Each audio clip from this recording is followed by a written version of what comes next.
कत्ल का केस है जी। पॉल का किसी के साथ भी पंगा पुंगा, कोई फैमिली इशू? अरेंज मैरिज थी हमारी, 2 हफ्ते पहले तो मिले थे।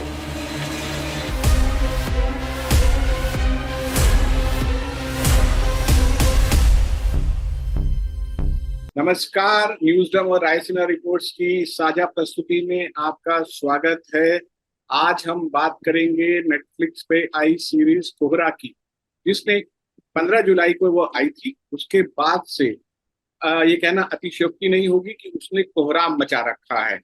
इस बारे में हमारे साथ बात करने के लिए मौजूद हैं वरिष्ठ पत्रकार सुशील कुमार सिंह। जानते हैं उनसे कि कोहरा किस वजह से खास है। सब लोग इसकी तारीफ कर रहे हैं, करण जौहर, हंसल मेहता, अनुराग कश्यप, सबने इसकी तारीफ किया है और ये कहा जा रहा है कि ये इस साल का सबसे बेहतरीन है। बल्कि मेरा तो ये मानना है कि जिस तरीके का लेयर्ड इसमें करेक्टराइजेशन है, उसको क्या कहते हैं, हिंदुस्तान में जो सीरीज बनी है उसमें ये सबसे बेहतरीन सीरीज में से एक है। इस 2-3 पहलू हैं इसके, इस विषय के। एक तो यह है कि कुछ सालों से, खासतौर पर ओटीटी आने के बाद से, हमारी हिंदी फिल्मों में, दूसरी भाषाओं में भी हुआ होगा लेकिन हिंदी फिल्मों में ज्यादा हुआ है, कहानी बदलने लगी है। कहानी अब पहले जैसी नहीं रह गई है। कुछ ना कुछ अब आप ये समझ लो कि कहानियों की मारामारी चल रही है। उनको अच्छी कहानियां चाहिए हमारे बॉलीवुड को। पहले नहीं था ये। पहले तो हीरो हीरोइन और ये 2 डांस और ये एक रेप सीन डाला और क्या, और वो एक कैबरे डाला और बन गया था। ये नहीं था। बाद में जो मुहावरा बदला, इन लोगों ने आके अपना अनुराग कश्यप एंड कंपनी, इन लोगों ने जो आके हिंदी फिल्मों का मुहावरा बदला, उसके बाद भी कहानी चेंज हुई है। क्राइम एकदम क्रूड, अपने अपने कहना चाहिए एकदम बिना किसी दिखावे वाला क्राइम वो आ गया है ना, जिसे हम कहेंगे कि वास्तविक क्राइम वो दिखने लगा हमें। उसके बाद अब ये आई है स्थिति कि अब हमें ऐसी चीजें चाहिए कहानी में जो जो पहले आपने नहीं देखी, और जो लेयर्ड, जो तुमने कहा वर्ड, वो ये मामला अब आया है। अब इसका ये तो एक पहलू हुआ कि कहानी चाहिए थी। दूसरा पहलू एक और है कि अब जो कहानियां आ रही हैं उनमें जो लेयर्स दिखाई जा रही हैं, उनका मतलब क्या है? उनका मतलब यह है कि ब्लैक एंड व्हाइट नहीं रह गया है। यानी कोई आदमी केवल अच्छा नहीं है, कोई आदमी केवल खराब नहीं है। यानी हीरो हीरो नहीं है और विलेन विलेन नहीं है। उनकी लेयर्स हैं। कहीं वो अच्छा है, कहीं वो खराब है। मैं बहुत अच्छा भी हो सकता हूं किसी स्तर पर, और मैं बहुत खराब भी हो सकता हूं किसी और। यानी आपको अब ये कहानियां ये दिखा रही हैं कि ये आदमी किस जगह अच्छा है और किस जगह बहुत ही खराब है, और क्यों है, या अच्छा है तो क्यों है। ये जो लेयर्स आई आ रही हैं, और एक ही पर्सनैलिटी के पीछे जैसे हम दिखते हैं, जैसे हम दिखावा करते हैं, उसके पीछे क्या क्या छुपा हुआ है, ये जो निकाला जा रहा है, ये जो खंगाला जा रहा है, ये एक तरह से इसे कह सकते हैं कि जो आपका निजी स्पेस है किसी भी कैरेक्टर का, फिल्म में जो कैरेक्टर दिखाया जा रहा है उसका जो निजीपन था, उसको पहले नहीं खंगाला जाता था। अब उसमें हम घुस रहे हैं। कहानियां उस स्पेस में, उसकी प्रिवेसी में कहना चाहिए इनक्रोच कर रही है, घुस रही है। वो हमें चौंकाता है, वो हमें आकर्षित भी करता है, क्योंकि वो नया है। धीरे धीरे धीरे ये फेज भी जब खत्म होगा तो कुछ और नया आएगा।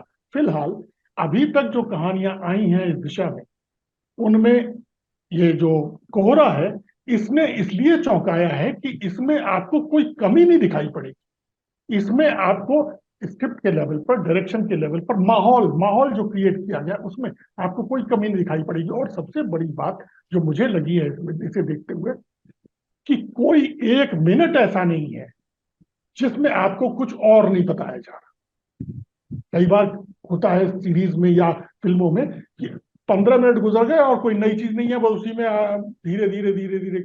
ऐसा नहीं, इसमें आपको हर मिनट कुछ नया बताया जा। और जो जो स्टार, जो इसके कलाकार हैं, उनमें कोई स्टार नहीं। ये बहुत इंपॉर्टेंट बात है। इससे ठीक पहले जो ट्रायल आई है वो सीरीज, जिसमें काजोल थी ना, काजोल तो बड़ा नाम है, इसमें कोई बड़ा नाम नहीं। और ये सब इसमें वरुण सोबती है जैसे, वो अभी हमने कुछ दिन पहले असुर में उनको देखा था। असुर में बहुत बड़ा काम है उनका, और बहुत अच्छा भी है। लेकिन ये जो काम है, ऐसा उन्होंने सोचा नहीं होगा कभी कि मैं ये करने वाला हूं। ये जो सुविंदर पाल विक्की, ये तो यानी आपने देखा होगा कि क्या क्या हुआ है।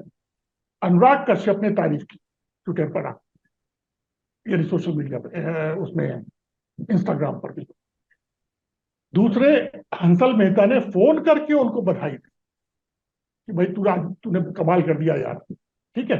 फिर कौन है अपना करण जौहर। करण जौहर तो इस फील्ड के व्यक्ति नहीं है, वो तो कभी खुशी कभी गम टाइप के फिल्मकार हैं, है ना। उन्होंने कहा है कि ये आदमी जब चुप रहता है, जो इसकी चुप्पी है वो मिलियंस स्क्रिप्ट को जन्म दे सकती है। ये कहा है, मतलब ये इससे बड़ी टिप्पणी क्या होगी यार किसी एक्टर के लिए। और वो आदमी अपनी यानी चंडीगढ़ में अपने फ्लैट पे बैठ के सबके जवाब दे रहा है कि सुरेंद्र विक्की ने तो कमाल। उसने क्या कहते हैं सबको चौंका दिया है। और मैं पढ़ बिल्कुल रहा था चौंका। कि 2 दशक के बाद उनको ये कामयाबी मिली है और उनका हम्म। फोन बजना बंद नहीं हुआ है। तमाम बड़े नेता निर्देशक जो हैं उनको फोन करके सब सब मतलब वो, मुझे लगता है कि कुछ दिन में सिक्योरिटी देनी पड़ेगी उनको, वहां की पुलिस को, कि यार इसके बहुत। एक चीज मैं आपसे और जानना चाहूंगा, ये ओटीटी में फिल्म के मुकाबले थोड़ा सा हम्म। फायदा होता है। आपको किसी भी करेक्टर की बैक स्टोरी बताने के लिए आपके पास एक स्पेस उपलब्ध होता है, क्योंकि 2 सवा 2 घंटे की फिल्म में इतना इतना आपको स्पेस नहीं मिलता है कि आप किसी भी करेक्टर की, तमाम छोटे करेक्टर से लेकर बड़े करेक्टर की बैक स्टोरी, वो करेक्टर हम्म। क्यों एक खास तरीके से बिहेव कर रहा है, उसका वजह क्या है, उसका कॉन्टेक्स्ट क्या है, ये आप बता नहीं सकते हैं फिल्मों में। एक ये हम्म। समय का जो है वो कमी होती है। ओटीटी में हम्म। फायदा होता है, लेकिन कोहरा में मुझे लगता है कि पहली बार जो है उस स्पेस का, उस समय का सही इस्तेमाल किया गया है। मैं बता रहा हूँ आपको कि कई ओटीटी भी, ये वेब सीरीज भी ऐसी हैं जिनमें जिनमें आपको लगेगा कि यार टाइम वेस्ट किया गया, 8 की बजाय 4 एपिसोड में भी हो सकती थी बात। इसमें ऐसा नहीं है। इसमें 6 एपिसोड हैं, और एक एक मिनट का, बल्कि एक एक सेकंड का इस्तेमाल किया गया, परफेक्ट। उसमें आपको कोई कोई ये नहीं लगेगा कि ऐसा क्यों कर दिया, या इसको हटा सकते थे। इसमें से कुछ आप हटा नहीं सकते, जोड़ जरूर सकते हैं शायद, लेकिन आप हटा नहीं सकते हैं। वो उसका हिस्सा है, जो वो बताना चाह रहे हैं उसका हिस्सा है, वो जरूरी तभी वो है उसमें। ये इंपॉर्टेंट बात है इसकी। वो हर एक में नहीं होता है। ये जो अभी ये जो तुमने कहा कि वो फिल्मों में वो गुंजाइश नहीं होती, असल में क्या है कि जब स्क्रिप्ट हाथ में आती है किसी भी डायरेक्टर के, तो पहली बात तो डायरेक्टर एक नहीं है, हजारों डायरेक्टर। हर एक की अपनी अपनी सोच है, अपनी अपनी अपना अपना नजरिया है। वो अपने नजरिए से तय करते हैं कि उस स्क्रिप्ट पर फिल्म बनानी है या हमें वेब सीरीज बनानी है। हम इतने में अपनी बात कह पाएंगे या नहीं। अब तो फिल्मों का ड्यूरेशन वैसे भी कम हो गया, पहले हुआ करता था 3 सवा 3 घंटे, अब तो मुश्किल से 1.5 पौने 2 घंटे में, या ज्यादा से ज्यादा 2 घंटे में काम हो जाता है। इससे बड़ी फिल्में नहीं बन रही है। तो उनके पास टाइम कम होता है। वो ये देखते हैं कि इतने स्पेस में हम अपना, जो समझदार हो वो ये देखते हैं, जिन्हें हम समझदार डायरेक्टर्स की कैटेगरी में रखेंगे, वो लोग वो ये देखते हैं कि इतने में हम अपनी बात कन्वे कर पाएंगे कि नहीं। और इसमें ये देखना पड़ता है उनको कि कुछ चीजें जो जो कहना चाहिए, जो लोग जानते हैं उसको बताने की जरूरत नहीं पड़ेगी। कई बार ये भी होता है कि एक जरा से एक शॉट से वो समझा देते हैं कि यार वो ऐसा है, तो आपको देखने वाले को ये पता रहता है अच्छा ऐसा है। उसके बैकग्राउंड में, उसके पृष्ठभूमि में कोई बात कही जा रही है, तो आप मान लेते हैं आज ये ऐसा है। ये इसमें वेब सीरीज में आपको आपको लगता है, उसी डायरेक्टर को अगर लगता है कि नहीं, इसे कहने के लिए मुझे ज्यादा टाइम चाहिए और ज्यादा, तो फिर उसी हिसाब से वो तय करते हैं। आप ये जो अब तो ये हो गया है ना कि नेटफ्लिक्स और प्राइम और सोनी ये सब खुद बनवा रहे हैं, खुद एंगेज कर रहे हैं डायरेक्टर प्रोड्यूसर्स को, और कह रहे हैं भैया हमें ये बना के दो, इतना पैसा हम दें।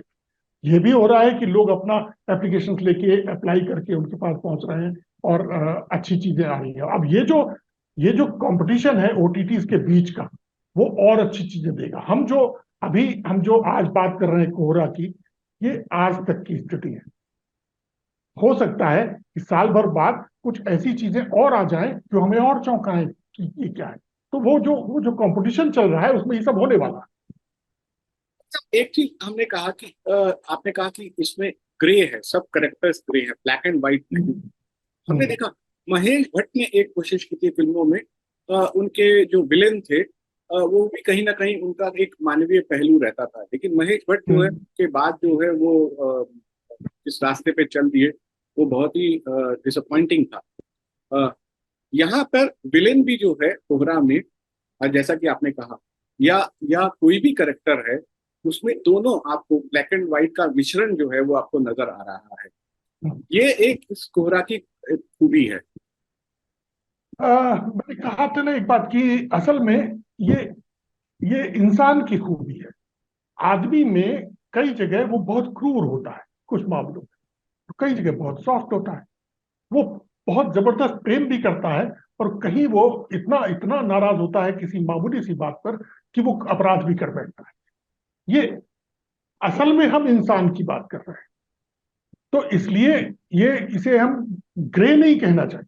ग्रे का मतलब ये है कि जैसे कुछ गलत ही है, वो वो इंसान है, उसमें उसकी उसकी उसके जो इंस्टिंक्ट्स हैं उनमें वो तो उसको प्रकृति ने दिए हैं, पैदाइशी हैं उसके अंदर। वो गलत नहीं हो सकते। उनको कैसे कंट्रोल करना सीखे वो, ये हम सिखाते हैं बच्चों को। इतनी सी बात है। तो अब इंसान से यानी हम किसी जानवरों की बात करें तो हो सकता है, तो हम कह सकते हैं अरे यार ये खूंखार है, ये तो मार ही देगा, क्योंकि वो रोकना नहीं जानता अपने आप को। यहाँ तो जानता है ना। तो ये जो हम देख रहे हैं कि ऐसे ऐसे हम क्या बता रहे हैं किसी भी कहानी से, किसी भी वेब सीरीज से, किसी फिल्म से, हम यही तो बता रहे हैं कि देखिए ऐसे ऐसे कैरेक्टर होते हैं। ये हम बताना चाह रहे हैं। आप पुलिस वालों का मैं खासतौर पे कहना चाहूंगा कि कई साल से अब ये चीज होने लगी है कि पुलिस वाले जिनको हम ये मानते थे भाई इनका तो काम बस ये है कि किसी भी तरह पकड़ के ले आए, लेकिन अब हमें पता है कि यार उनका भी परिवार है, उनकी भी परेशानियां हैं, उनकी भी दिक्कतें हैं, वो पता नहीं किस किस चीज से जूझ रहे हैं। ऐसे में उनको ये काम करना पड़ रहा है। फैमिली मैन को याद करो, इसमें मनोज वाजपेयी में उनके परिवार की अपनी दिक्कत है, वो क्या क्या परेशानियां झेल रहे हैं, और ऐसे में उनको ये सब करना पड़ रहा है। ऐसा ही इसमें भी है, ऐसा ही। तो ये जो करेक्टर के पीछे, यानी जो फेस है आपका उसके पीछे घुसना, ये अब हम कर रहे हैं, हमारी फिल्में कर रहे हैं। तो इसीलिए हमको लगता है कि इसका ग्रे एरिया भी है अच्छे आदमी का। वो ग्रे नहीं है, वो वो उसका एक इंसान का ही एक पहलू है। उसका मतलब उससे मिलके बना है वो, उसको हम उससे अलग नहीं कर सकते। बॉलीवुड में हमने देखा, और तमाम तरह की हमने फिल्में, चाहे तेलुगु फिल्म हो या तमिल, करेक्टराइजेशन एक किस्म से यूनिवर्सल किस्म का होता है कि जो कि आपको कश्मीर से लेकर कन्याकुमारी तक लोगों को पसंद आए, सबको पसंद आए। लेकिन ओटीटी के बाद ये हमने देखा है कि फिल्में जो हैं वो एक धरातल पे टिकी रहने लगी। जैसे कि हम कोहरा की ही बात करें तो ये खांटी पंजाब की कहानी, पंजाब की जमीन से जुड़ी हुई है, वहाँ का डायलेक्ट इस्तेमाल किया गया है, वहाँ का पूरे माहौल को खींचा गया है। एनआरआई जो बाहर से आते हैं और आके शादी करते हैं, ये पंजाब में बहुत ही प्रचलित है। ये तमाम चीजें जो हैं वो बहुत ही सामान्य एक पंजाब के परिवार में, गांव में, शहर में जो होती हैं, वो वहां पे उसमें वो दिखाई गई है। लेकिन कोहरा इसके बावजूद, एक पंजाब की जमीन पे टिकी होने के बावजूद, वो तमाम दर्शक वर्ग को अपील कर रही है। ये कैसे हाँ, ये इसको हम ऐसे देखें कि चाहे वो नॉर्थ ईस्ट की कहानी हो, चाहे वो तमिलनाडु की हो, चाहे कश्मीर की हो, अगर वो और डायलेक्ट वहां का हो, परिस्थितियां सब वहां की हो, वहां जो चीजें प्रचलित हैं वो हो, लेकिन उनके जरिए जो हम कह रहे हैं वो अगर वो ऐसा होता है जो कि असल में यूनिवर्सल है, वो है ही। इसको ऐसे देखिए कि अ, जो वो है अवतार, ये जो हॉलीवुड वाली जो अवतार है, उसको, उसके अब तो तीसरा पार्ट आया था ना, अभी है दूसरा आया था, जो जो बहुत अब उसमें तो वो अंडर वाटर एक जमीन है, जब मतलब एक वो स्टेट है, उनका आपस में झगड़ा हो रहा है और क्या क्या, ये सब जो है, वो जो वो जो जिन कहना चाहिए फीलिंग्स को इफेक्ट कर रहा है, जो फीलिंग्स को छू रहा है, जो जिन भावनाओं को उकेर रहा है, वो यूनिवर्सल है। हम यहाँ जो देख रहे हैं, वो उस डायलेक्ट में मत जाइए, वो उसकी जगह हो सकता है भोजपुरी बोलने लगे। अगर हम बिहार की कहानी लेंगे, इसको ऐसे देखिए कि तीसरी कसम फिल्म थी, वो कैसे सबको पसंद आई। वो तो सिर्फ वहीं की बात थी, एक जगह की, ये रेणु रेणु की कहानी थी ना, वहीं की सिर्फ एक ही इलाके की चीज। भोजपुरी सिनेमा में बहुत से ऐसे हैं जो कि जैसे एक वक्त में बहुत चली थी फिल्म गंगा मैया तो ये री चढ़ी, वो बहुत चली थी वो फिल्म, और वो देश में जहां जहां भी ये थे, बिहार के लोग थे, वो देखने गए थे। बिहार और ईस्टर्न यूपी के, वो एक साथ चलता है। मिर्जापुर मिर्जापुर जो सीरीज है, वो वो उसको देखो, उसमें उसमें जो वो है, तो उस इलाके का बहुत कुछ है उसमें, जो डायलेक्ट है वो वहीं का है ना, जो जो मुहावरे हैं वो वहां के हैं, लेकिन वो सब जगह इफेक्ट कर रहे हैं, चाहे वो मराठी हो। तो पंजाबी यानी लैंग्वेज, मुझे नहीं लगता कि इसमें डायलेक्ट या एरिया कोई बाधा है।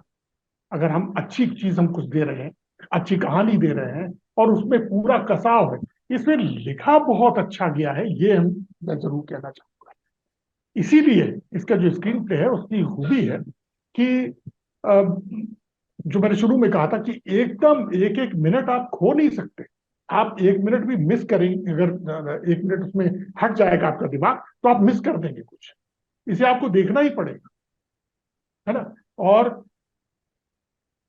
एक हमारे वक्त में,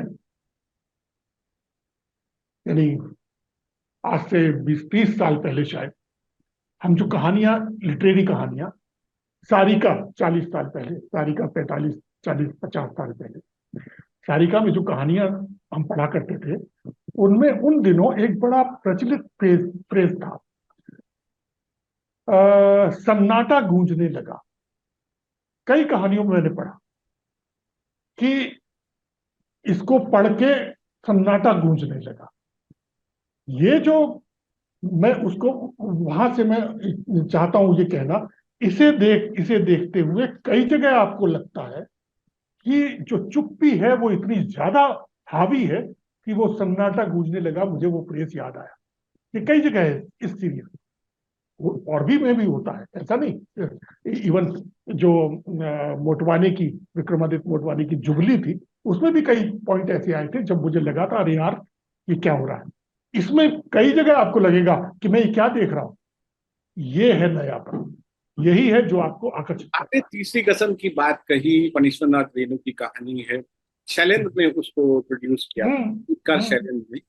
लेकिन बिल्कुल। शैलेंद्र जो है, तीसरी कसम बनाने के बाद फिल्म बहुत ही अच्छी थी, लेकिन उसके बाद वो कंगाल हो गए थे। लगता है बिल्कुल। कि ये आज के जमाने में अगर तीसरी कसम बनाई गई होती, ओटीटी के लिए बनाई गई होती, तो शायद जो है वो स्थिति बिल्कुल अलग होती। कोहरा को जो बिल्कुल। था, वो ओटीटी की वजह से ही कोहरा जैसी कहानी सामने आ पाई है।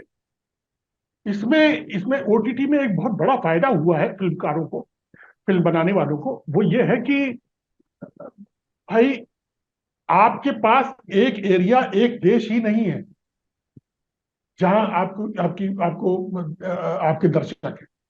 अब ये दुनिया भर में देखी जा सकती है अगर उस पर आ गई, और उनको लगा कि तो पाकिस्तान में भी देखी जाएगी और अमेरिका में भी देखी जाएगी, तो वो डाल देंगे, उस एरिया में भी दे देंगे, उस एरिया में। ये फायदा है तीसरी कसम का। कि प्रॉब्लम ये थी कि उसको पिक्चर हॉल नहीं मिले, वो जो डिस्ट्रीब्यूटर थे वो तैयार ही नहीं थे। वो कहते ये क्या चलेगी, वही वही तैयार नहीं थे। आज ऐसा नहीं है। आज अगर अच्छी कहानी और अच्छा कोई डायरेक्टर लेके जाता है, अच्छी कहानी, अच्छी स्क्रिप्ट, तो ये नेटफ्लिक्स या ये जितने भी ओटीटीज हैं, हॉटस्टार हो या क्या क्या जो भी आ गए, ये सब तैयार बैठे हैं कि हाँ भाई आप बना के लाइए, हम देते हैं पैसा आपको। यानी जो मैंने सुनी है चीजें इसके बारे में, 30 करोड़ में कोई फिल्म बनी, उसके उन्होंने 65 करोड़ रुपए दिए। उसका बजट 3 करोड़ बन गई, लेकिन उसके उन्होंने इतने पैसे दिए। अब ये छोटी फिल्म है कोई जिसकी मैं बात कर रहा हूँ, 30 करोड़ में जो बन गई थी। सवाल यह है कि अगर वो तीसरी कसम के वक्त में ये होता, ये सुविधा उपलब्ध होती ओटीटी की, तो वो कंगाल नहीं होते, ये तो पक्की बात है। और उनका पैसा तो उनको ओटीटी पहले ही दे देता, वो पहले ही दे देता। और ये भी हो सकता है कि वो बनवाता, वो खुद प्रोड्यूसर हो जाता। ये फर्क आ गया। तीसरी कसम पे फिर ओटीटी से ने लौटना बहुत सारे दरवाजे खोले। जो इस पर लेखकीय स्वतंत्रता है ओटीटी की जो आपको मिलती है, मैं उसका उदाहरण आपको मैं तीसरी कसम से ही देना चाहूंगा। शैलेंद्र पे बहुत दबाव डाला गया था कि आप तीसरी कसम का अंत बदल दीजिए। उनको सुनाया गया कि आखिर में जब वहीदा रहमान का जो कैरेक्टर है वो चला जाता है और राज कपूर जो है स्टेशन पर पहुंचते हैं, तो वो वहीदा रहमान उनको मिल जाती है, बजाय जाने के वो उनका वहां पे मिलाप हो जाता है, एक सुखद अंत जो है कर दिया जाए। लेकिन शैलेंद्र जो है मिस क्रेडिट, शैलेंद्र इस बात के लिए तैयार नहीं हुए। उनको डिस्ट्रीब्यूटर्स ने बहुत दबाव डाला था कि आप इसका अंत जो है सुखद कर दीजिए। ये ओटीटी में आपके पास स्वतंत्रता है, लिखने की स्वतंत्रता है। बहुत सारे डायलॉग, इस तरीके के गाली गलौज आपको देखने को मिलता है, जो कि आम बोलचाल की भाषा में काफी सारे लोग इस्तेमाल करते हैं। फिल्मों में वो संभव नहीं, ओटीटी पे वो स्वतंत्रता आपको मिल जाती है। बिल्कुल सही बात। हमने देखा इस लेखकीय स्वतंत्रता का बहुत दुरुपयोग भी होता है। गाली गलौज कोहरा में भी है, लेकिन अरे बहुत ज्यादा। अभी मैं तो नाम ले सकता हूँ। तो वो नहीं, ये गाली गलौज कुछ नहीं है। ये जो कोहरा में है, ये तो ऐसे है जैसे हम गैंग्स ऑफ वासेपुर में जो गाली गलौज हमने देखा, उसके हिसाब उतनी है बस। मैं आपको नाम लेके बता सकता हूँ, राणा नायडू नाम का एक सीरीज आई थी, राणा नायडू, और उसमें वेंकटेश थे और ये दगुबत्ती। तो अब उसमें उसे अगर आप देखें, उसमें कोई डायलॉग बिना गाली के है ही नहीं। ये भी नहीं होना चाहिए। यानी तो आप इस स्वतंत्रता का दुरुपयोग कर रहे हैं ना। ओटीटी का मतलब ये नहीं है कि उसमें गालियां गालियां भर दी जाए, ये तो नहीं होना चाहिए। आपको जो स्वतंत्रता दी गई है वो ये दी गई है, ये इसलिए दी गई है कि आप कुछ नया करें, जो जो थिएटर पर अवेलेबल नहीं है चीजें, या नहीं की जा सकती हैं, वो आप यहाँ कर सकते हैं। ये है। इसी तरह मुझे नहीं लगता कि जैसे लास्ट स्टोरी वो थोड़ी वहां आ सकती है थिएटर पर। अपना ये अपना सेंसर उसे आने ही नहीं देगा। सेंसर तो अपने यहाँ कमाल है ना। राणा नायडू का भाई साहब कहानी जो है वो ओरिजिनल नहीं थी। रे डोनोवन करके एक सीरीज है लीव श्राइबर की, उसके ऊपर आधारित थी। लेकिन अच्छा काम ये कि उसको उन्होंने हिंदुस्तान में एक धरातल पर, हिंदुस्तान के धरातल पर हिंदुस्तान के दर्शकों की कहानी को उस तरीके से उन्होंने उसका कैरेक्टराइजेशन वैसा किया, उसका प्लॉट वैसा रखा। बिल्कुल। ये तो लेकिन वेंकटेश जैसा सीनियर आदमी जिसकी हम इतनी इज्जत करते रहे, वो इतनी तुच्छी बातें करता हुआ दिख रहा है गाली गलौज में। वो आपको वो कहना चाहिए, वो इमेज उसकी तोड़ता है। इमेज की, मैं कोई शरीफ आदमी की इमेज नहीं कह रहा हूँ, लेकिन एक अभिनेता की इमेज भी तो होती है ना। ये दोनों वन में ये कैरेक्टर जो है, जो वेंकटेश का कैरेक्टर है, वो जॉन वाइट ने दिखाया था, जो कि एंजेलिना जोली के पिता है, और इसके लिए उनकी भी बहुत तारीफ की गई थी। वो बहुत ही क्रूकेड कैरेक्टर है, जो कहीं किसी भी मौके पर सीधा नहीं सोच सकता है। उसकी उसकी सोच जो है वो उल्टी ही चलती है। और वो कैरेक्टर जो है अपने शुरू से लेकर अंत तक वो एक ही धारा पे चलता रहता है, एक ही रास्ते पर चलता रहता है। सॉल्यूशंस भी है उसके पास। हर चीज, हर प्रॉब्लम के सॉल्यूशन है। बिल्कुल बिल्कुल। हम उम्मीद करते हैं जिस तरीके से कोहरा आया है, कोहरा आई है जिसने की नाम कोहरा है, लेकिन उसने कोहरे को हटा दिया है। और हमको कोहरा, मैं बता दूं, ये है मामला कि जो आपके अपने निजी जो रहस्य हैं, उनका कोहरा है। कोहरे से वो बाहर निकल रहे हैं वो रहस्य। कहने को तो सिर्फ एक लाइन में मुझे याद है, पूरे सीरीज में सिर्फ एक जगह वो जिस ट्रक से वो कुचला जाता है लड़का, वो ट्रक ड्राइवर कहता है कि साहब बहुत कोहरा था और मैं नहीं देख पाया, लेकिन अदरवाइज कोहरे का कोई और मतलब नहीं है। लेकिन कोहरा छंट रहा है, आपके जो रहस्य हैं, आपने जो जो आपकी पर्सनैलिटी के जो रहस्य हैं वो बाहर आ रहे हैं, यही शायद कोहरा है। और ये जो वो फैमिली है जिसका लड़का मारा गया, उसके भी हैं, उसके दोस्तों के भी हैं, और पुलिस वालों के भी, सबके ऊपर एक तरह का कोहरा है हर करके, क्योंकि उसके रहस्य हैं। यही है कोहरा। लेकिन बहुत बहुत मार्के का सीरीज है ये।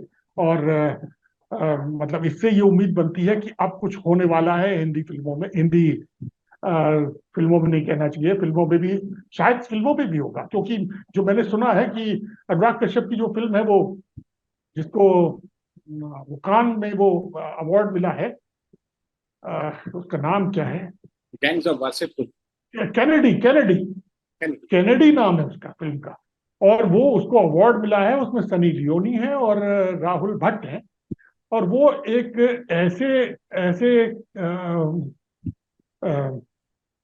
एक ऐसे करेक्टर पर है, पुलिस वाले पर, रिटायर्ड पुलिस वाले के ऊपर है कहानी वो, जो कि कई साल से सोया नहीं, उसको उसको बीमारी है कुछ, जिसकी वजह से वो सो नहीं पाता। तो उस पर है, वो उसका मेन कैरेक्टर है, उसको वहां अवार्ड मिला है। तो मुझे उम्मीद है कि अब ऐसी चीजें आएंगी।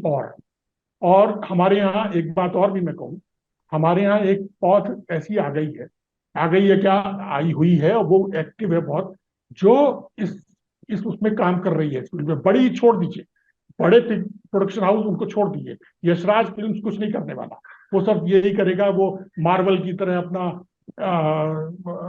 जो एक्शन वाला जो वर्ल्ड बना रहे हैं ना, वो उस तरह का वही हरकत करेगा। करण जौहर वैसा कुछ नहीं करेगा, है ना, ये बड़े लोग कुछ नहीं करेंगे। ये जो पिछले 20 साल में जो आए हैं, चाहे वो मोटवानी हो, चाहे निखिल आडवाणी हो, चाहे ये अनुराग कश्यप हो, चाहे इस तरह के जो लोग आ गए हैं ना, ये हमें बहुत अच्छी चीजें देने वाले हैं भविष्य में, आप ये मान के चलो।